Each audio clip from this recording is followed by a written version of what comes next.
Now it's time to reveal the results of yesterday's experiment. So what happened after yesterday morning was that Venus students were working hard typing your responses from the response sheets into the computer for further analysis. And we received the data, was it like 9 p.m. last night? So we didn't have time for any deep analysis, but we did some preliminary analysis on those results. And just a little bit of background. So the stimuli that you were rating yesterday were taken from a previous study that we did earlier and published in the International Conference on Music and Emotion. Yeah, it was like actually 5 years ago. The first author of this study was Dr. Birgitta Burger. And just to summarize the main aims of the study, so the aim was to investigate whether music-induced movements of non-professional dancers can convey emotional qualities that can be recognized by viewers. And basically, what we found in this study was that these emotions could be perceived quite reliably in all these conditions. Actually, we had different kinds of conditions, like audio only, video only, and audio video. But in the interest of time, for yesterday's experiment, we just selected a subset of these stimuli from the original study. What we also found in the original study was that the auditory modality was affecting perceived emotion more strongly than the visual modality. But those two showed similar additive, self-similar pattern. Okay, so just to remind you of the instructions. So basically, the instruction was to rate how much the video clip expressed each of these emotions. There was some discussion about that after the experiment, like what should have been rated, and maybe you used, like some of you used different kind of strategies and rated the felt emotions, but that was actually the instruction. So the 16 stimuli that you saw were constructed so that we had the 4 pieces of music: happy piece, angry, sad, and tender, and we had then 4 dance movements representing the same 4 basic emotions. And so we just made all the possible combinations of them. So then we have like 4 congruent stimuli where the music and the movement represented the same emotion, and then 12 incongruent stimuli. And maybe we could just have a look at a couple of these incongruent stimuli now. So this was sad music combined with angry movement.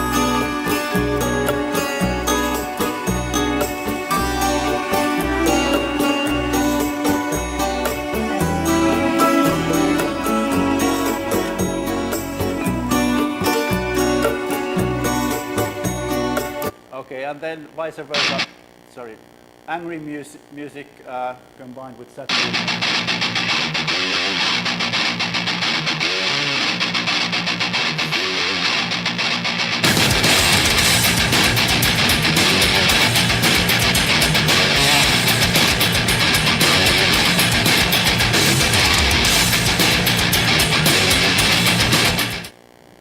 Okay, now now the first thing that we looked at was how much your ratings agreed with each other.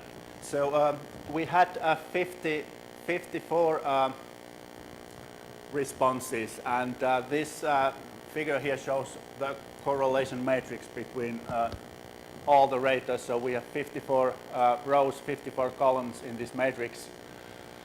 And well, what you can see here is that we have some blue stripes here. So some of you disagreed with the majority about the ratings. So had like low correlations with others. But overall, if you average all these correlations, you get the mean intersubject correlation. It was 0.43, which is acceptable. Sometimes in this kind of analysis, we take out outliers because the assumption is that maybe they have used maybe they have not understood the instruction or used different kind of strategies. But because we had limited amount of time for analysis, so we just performed the analysis using all your responses. Can I just add Please. there that well, I hope you understand this figure, but just to on a lighter note, let's say look at the last row, right? That's participant number 54, and then you have look at 45 there, right? So person, I mean, I of course I have all the names. You take the 54th participant and the 45th, and maybe they think alike or something. So the idea is that the more yellow you see, I mean, each one is a participant's agreement with another participant.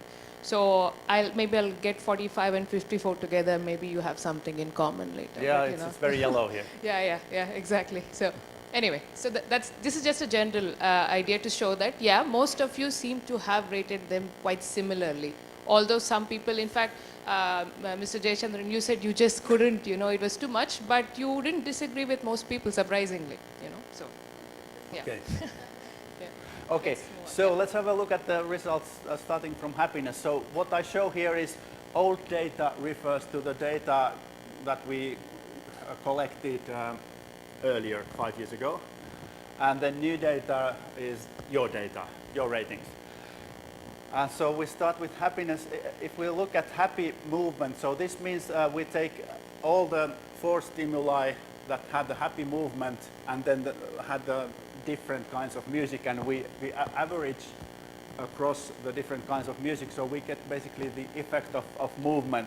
And then on this second group of bars, we have happy music, so then we take all the 4 stimuli with happy music and different kinds of movement and average across the different kinds of movement, so we get the effect of the music on the ratings.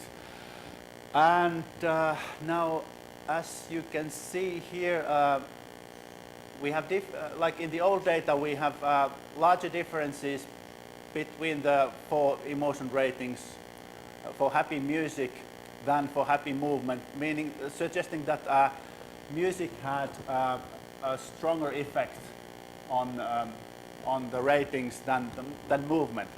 Whereas in the new data, the pattern seems to be different. So there's larger variation in the ratings for movement than for music, which suggests that you paid as a group more attention to the movement patterns.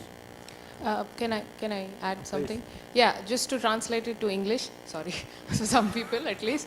No, not everyone is used to looking at these things. So Okay. for the old data, they were mostly Western. I'm not offended. Yeah, no. But the Western participants, they were from Western origin. So whenever the music was happy, despite the kind of movement, they usually perceived it as happy. So even if they were dancing in a very aggressive manner or a sad manner, as long as the music was sounding happy, they thought, okay, that's happy. They're trying to convey that they're happy. But here, we seem to have focused more on the movement and not much on the audio. So we looked at the stimulus, but we seem to have focused on the movement. Like, okay, this, okay, they're just happy most of the, so so you understand the difference that they focus more on the music affected more their perception, and here, we seem to have focused on the dance, not dance, sorry, movement more. Yeah. Okay, and then if we look at anger, what we can see in the old data, there was quite clearly for both the movement and music, the anger rating got clearly the highest value. Angriness was rated highest. Whereas in the new data, the pattern was entirely different. So for the movement, actually, the angry movement had the highest rating for happiness and lower rating for all the other. And in the music dimension, there was really not much difference between the different emotional ratings. Maybe you have an explanation for that as well. I can try. So, well, the thing is that, so what this is showing is that when, so it was all the, let's say whenever the person had these angry movements, they were quite jerky and, and maybe it could be considered happy, because if you think about, in a Bharats, the way people dance, or for your, Telugu mass songs or Bollywood mass songs, they are a bit like that for us. So, and we don't think that if people are angry, they will move like that, in that pattern. So maybe, because they were actually, it was more rhythmical, and it looked like they're dancing. Sorry, again, I'm going to use dancing. Please, don't get offended. But so we don't think of moving like that when we are angry, I suppose. So maybe it's a cultural thing that, such movements are common for weddings, and I don't know. I mean, in general, or when people get drunk, they're probably more happy and they're moving like that. I don't know. But, sorry? Ganesh Visarjan. So yeah, so maybe they get all their anger out, but they're happy doing it. I don't know. But that's another thing. So you can get your anger out through movement as well, right? So it could be a way of discharge. But I guess you do that only in positive some positive occasions that way. So I suppose. So maybe we don't have. I can't. Can I? If I say that, okay, here's a music. Can you show me an angry dance move? I'm not sorry. Not dance again, but angry movements. I don't know what one would do in that case. But do you have any? How would you show an angry movement? Can we have the mic, please? Tandava. Yeah. Well, yes. Yeah. That's.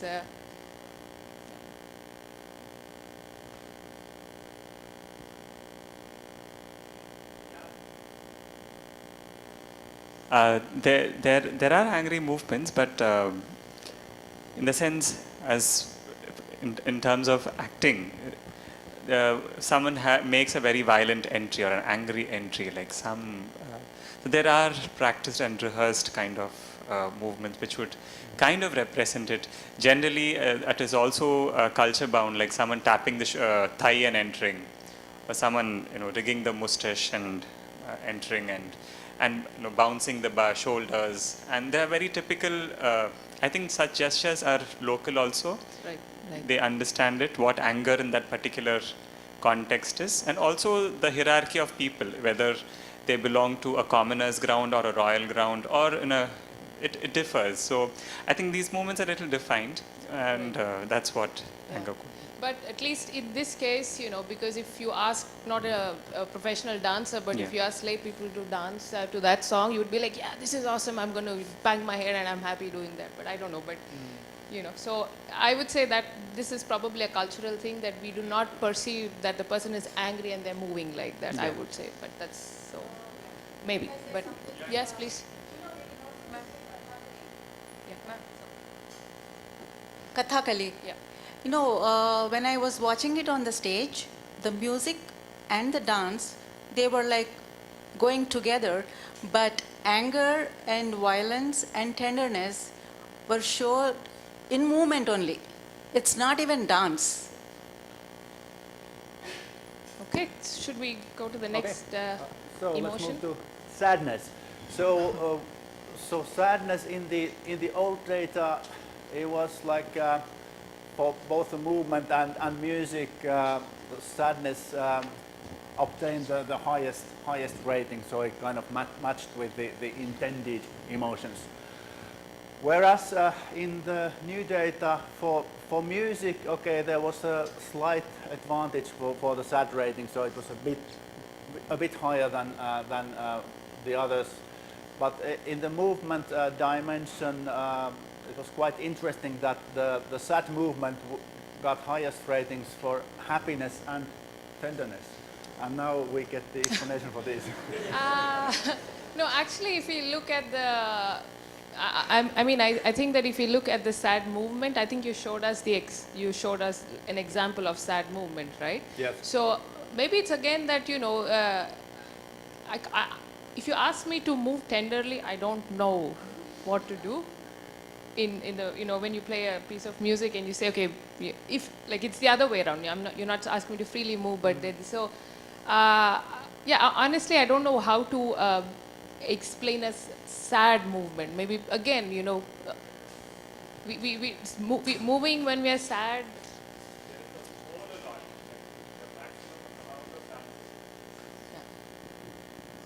There's a whole lot of movement idiom on sadness, especially I think the main corpus of dancing lies in bereavement, in someone separation, viraha, what we call.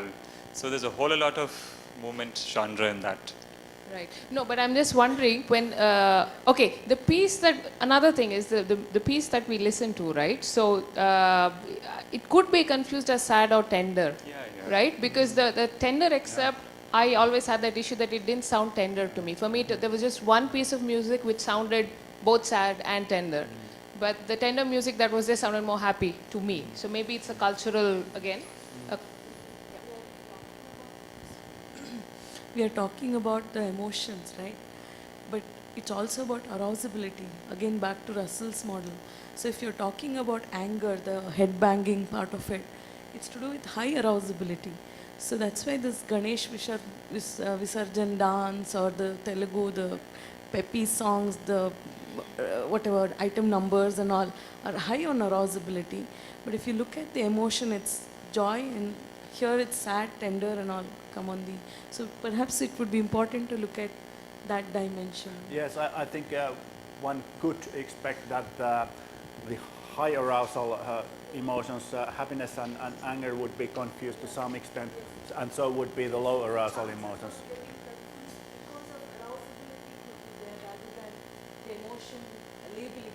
Yes. And there is some prior cross-cultural work by Eerola and colleagues, for instance, which show that models that try to predict what emotion ratings people would give, they are much better on this arousal level, that we are able to much easily, from music that we don't know, we are much easily able to detect arousal, but valence, whether that's much more subjective and more culturally bound. So, and this leads us to tenderness and the confusion that we in the old data. So as you can see, the tender movement and tender music received high ratings for both sadness and tenderness, which are the low arousal emotions. So they kind of could not be discriminated. In the new data, again, we see a quite different pattern here. So not much difference in the music, in the emotion ratings for music, but and in the movement axis, okay, tender movement gets high ratings for tenderness, but even higher ratings for happiness. So actually, then these two are basically, they are positive valence emotions. One is low activity, the other one is high activity. So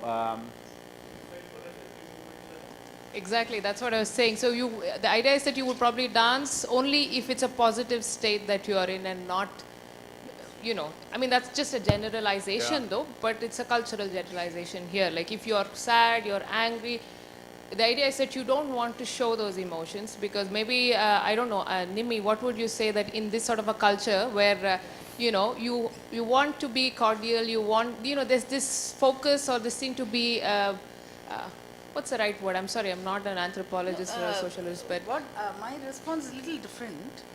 I feel for anger, sadness, stuff like that, there are enough cultural cues, cultural framings, and myths, legends, etc., which help you express it. Like she was saying, tandem, right? And even for tenderness, yeah, if you look at the Roman sculpture, Pieta, for example, right? It's a very clearly a tender posture. It's a tender action. So if you look at the legend or the cultural resource behind any of these expressions of these, we have enough, right? How we use it is something we do it at that individual moment, whatever we want to garner. But there are enough expressions of all emotions available in culture. no, and my point was that in here, okay, so here don't we say that, okay, don't look sad, don't look, for example, here there's this, pressure to be cordial, to be jovial, to be, if you want to be in this sort of a collectivistic society, the idea is that you have to resonate with others, and the only way you do it is by being more positive and not being more negative. Like if you're going to be sad or depressed, then you're like, no, get out of that, snap out of it and be, happy. So there's this thing of saying that show only those emotions which are pleasing to the others. Here, I mean, but whereas in the West, it is more accepted to show or report the negative side. It's a lot more accepted, probably. I don't know, I'm just... So true, but the Visarjan example is very apt. There, see, cultures create avenues, no? Yes. To show, like Holi, for example, I don't want to go into the details of Holi. I step into other terrains. See, these are ways to express sexuality. So, stuff like that, right? So, there may be avenues to show these emotions. Right. Otherwise, they may not be wrong. Yeah. No, but through dance, like, through movement. So, yeah.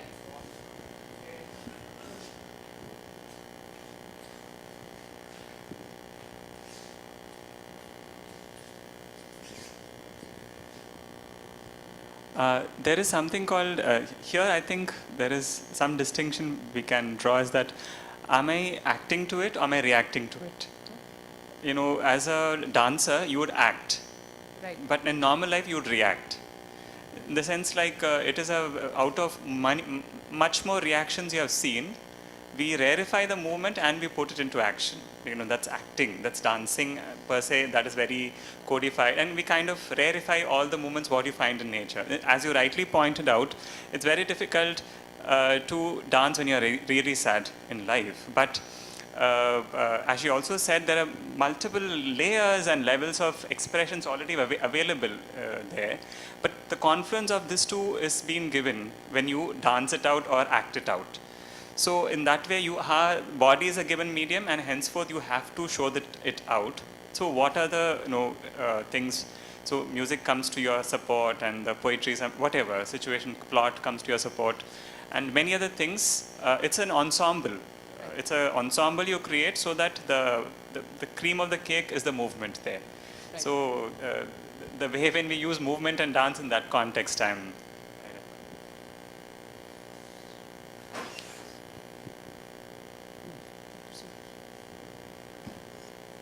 So one of the things I was just wondering, looking at this, is how do I and my friends go about dancing, because we are lay people, we are not dancers, when something like say a Ganesh Visarjan or a disc or someplace, in the end, at least for us or our local group, it ends up being that most of the expression is very facial. The movements probably remain the same.